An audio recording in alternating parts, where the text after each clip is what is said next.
পাশাপাশি আমরা খেলোয়াড়দেরকে বরণ করার জন্য অপেক্ষায় রয়েছি। ইনশাল্লাহ আমরা এয়ারপোর্টে গিয়ে আমাদের এই বীর সন্তানদেরকে আমরা ইনশাল্লাহ বর্ণাঢ্যভাবে তাদেরকে রিসিভ করবো ইনশাল্লাহ। সাতখোলা বাস হবে কিনা আপনাদের? সেটা আপনি যেহেতু বলেছেন সেটা আমরা আলোচনা করছি যে সাতখোলা বাসে তাদেরকে নিয়ে ঢাকা শহরে প্রদক্ষিণ করার মাধ্যমে তাদেরকে একটি বিরল সংবর্ধনা দেওয়ার চেষ্টা করবো। কোনো পুরস্কারের ঘোষণা কি আসছে? ডেফিনেটলি আমার স্পোর্টস মিনিস্ট্রি থেকে তাদের জন্য একটি ভালো পুরস্কার থাকবে।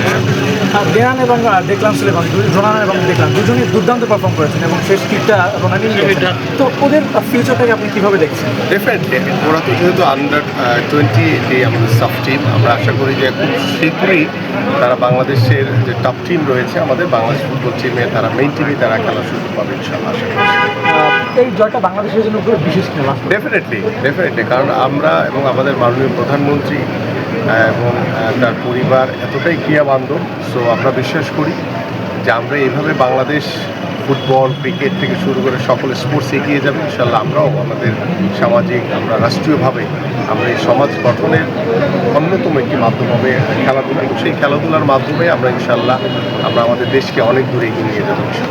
সুদ্রকর একটি ম্যাচ আমরা দেখেছি এবং বাংলাদেশ টিম ট্রাইব্রেকারে জয় নিশ্চিত করেছে, এবং আমি বাংলাদেশ দলকে আমাদের মাননীয় প্রধানমন্ত্রী এবং দেশবাসীর পক্ষ থেকে অভিনন্দন জানাই এবং আমাদের ক্রীড়া পরিবারের পক্ষ থেকে অভিনন্দন জানাই।